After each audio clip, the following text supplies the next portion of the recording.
¿Qué pasa, mis devs? Bienvenidos de nuevo a mi canal. Soy Jos y hoy les vamos a hablar de un tema que todo desarrollador debe saber, ya seas programador en Android o programador de web, o programador iOS, programador de lo que quieras, ¿no? Y estos son los principios SOLID. Los principios SOLID es una serie de normas que te ayuda a hacer pues tu arquitectura, tu código más limpio, más extendible, más de alta calidad, ¿va? Entonces vamos a ir viendo detalle a detalle. Cada letra de la palabra SOLID representa un principio y vamos a ver esto a detalle. Y sin más, vámonos al código. Muy bien. El primer principio SOLID corresponde a la letra S y es el principio de responsabilidad única, o en inglés el Single Responsibility Principle. Y bueno, yo tengo aquí preparados unos ejemplos porque iba a llevar mucho tiempo programarlos, así que pues yo los fui haciendo y se los voy a ir explicando. El principio de responsabilidad única indica que cada clase debe hacer solo una tarea. Entonces, lo que vamos a hacer, bueno, les voy a mostrar ejemplos de cómo se ve una clase antes y después de aplicar el principio, ¿va? Entonces, aquí tenemos una clase llamada círculo. Entonces, pues se ve bien, ¿no? Te dice que el círculo recibe por constructor el radio. Por aquí tenemos una función que dice calcular área y otra función que dice calcular perímetro. Entonces, esto rompe el principio porque este círculo está haciendo dos tareas. Tiene una tarea de calcular área y tiene otra tarea de calcular perímetro.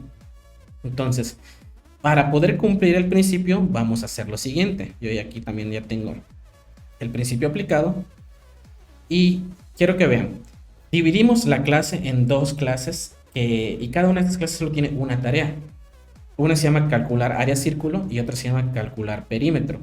Entonces, los dos reciben como parámetro el radio, solo que ambas clases solo hacen una sola tarea y nosotros así cumplimos con el principio. Entonces, dividimos una clase que tiene muchas tareas, la dividimos en dos clases.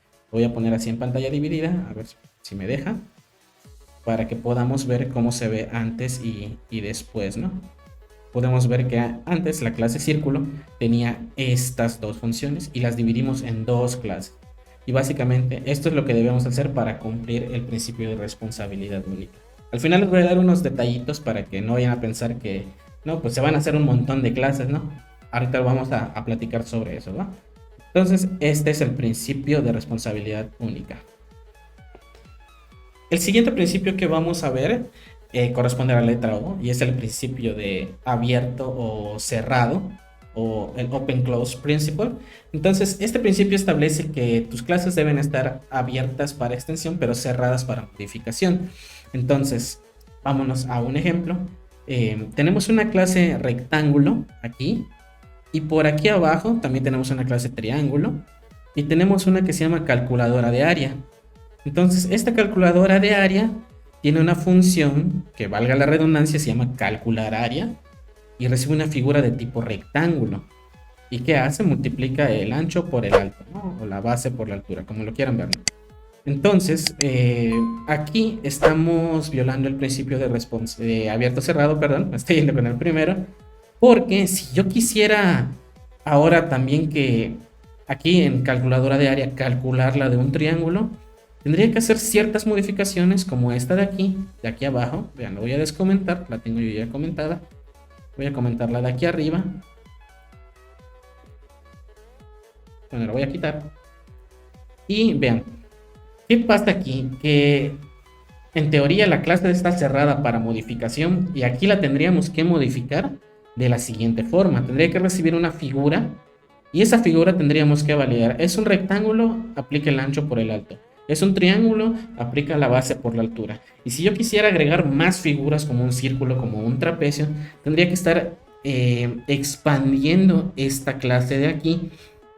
Y así estamos violando el principio, porque no debe de, esta clase que ya sirve, no deberíamos de estarla extendiendo, no le deberíamos agregar más cosas. Entonces aquí violamos el principio de haber abierto y cerrado. Ahora, ¿cómo se podría cumplir este principio siguiendo este mismo ejemplo? Voy a abrirlo aquí. Y miren, lo que hacemos nosotros es utilizar una interfaz o una abstracción.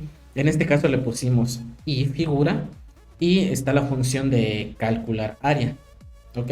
Esta función es implementada por todas las figuras. En este caso rectángulo la implementa y sobreescribimos la función y devolvemos la fórmula del área, ¿no?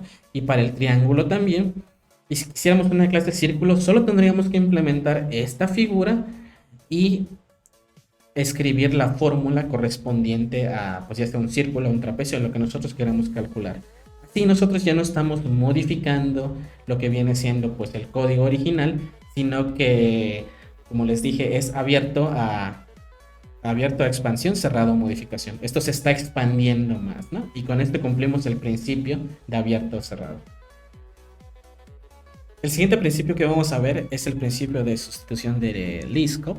Y este se llama así en honor a Barbara Liskov, una pionera ahí de la computación de los 30, de los 1939, 40, por ahí. Y vayan a ver esa historia, está muy interesante. Y bueno, este principio dice que, en palabras fáciles, ¿no? Que cualquier hijo que herede de una base padre puede sustituir en cualquier momento a este padre. Ok, ¿y qué quiere decir eso, no? Solo me dijiste cosas y no las entiendo. Bueno, te voy a mostrar un ejemplo que tenemos aquí en el código. Y tenemos una interfaz vehículo. Y en el vehículo estamos poniendo acelerar, frenar, estacionar, despegar y aterrizar, ¿no? Entonces, todas las clases que implementen esta interfaz van a tener que implementar estos métodos. Tenemos una clase motocicleta que implementa vehículo y bueno, para la función acelerar, pues tiene lógica, ¿no? Las motos aceleran, las motos frenan, las motos se pueden estacionar, pero aquí tenemos un problema, porque despegar y aterrizar no es algo que una moto pueda hacer.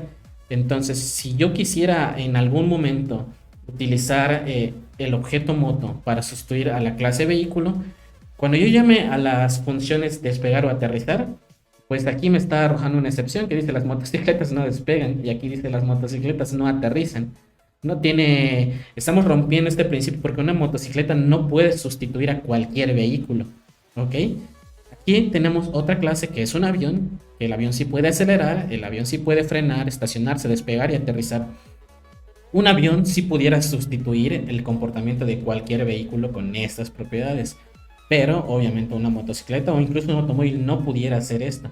Entonces, estamos rompiendo este principio de sustitución porque la moto no puede sustituir a todos los vehículos, ¿no? Sin embargo, el avión sí. Entonces, ¿cómo vamos a cumplir este principio? A ver, por aquí yo ya tengo dividida la interfaz. Entonces lo que se hace es que para que esto funcione tenemos que dividir los comportamientos en diferentes interfaces, ¿no? Por ejemplo, aquí creo una para acelerar, para frenar, para estacionarse, para despegar y para aterrizar, ¿ok? Y vamos a la clase motocicleta, que yo la separé aquí en un archivo. Y la motocicleta solo implementa las interfaces de acelerar, de frenar y estacionar. Ya no generalizamos lo que sustituye a todos los vehículos, sino solo toma los comportamientos propios para una motocicleta. Y en este caso, para estas tres, son las funciones de acelerar, frenar y estacionar. ¿Ok?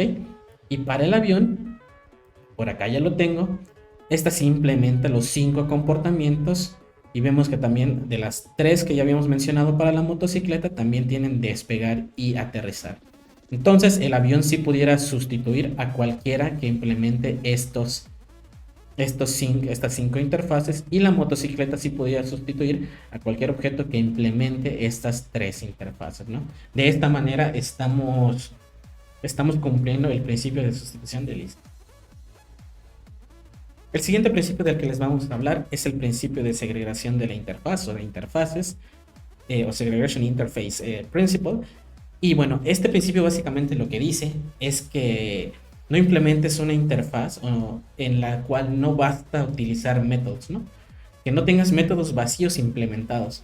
Y este es uno de los que más se rompen en el código, si me dejan ver, me dejan mencionarles, mejor dicho. Aquí tenemos un ejemplo de una interfaz y que tiene 3 métodos, la interfaz se llama iUsuario y tiene 3 funciones: guardar, borrar y cambiar password, ¿no? Entonces yo tengo una clase aquí que se llama registrar usuario, y esta clase de registrar usuario implementa la interfaz, pero la clase se llama registrar usuario y la única función que va a utilizar es la que dice guardar usuario. Aquí tendríamos la lógica para almacenar a nuestro usuario Y las funciones de borrar usuario y cambiar password no las estamos utilizando. O sea, es código basura para nosotros. Y fíjense que este es el que de los que yo he visto que más se rompe, ¿no?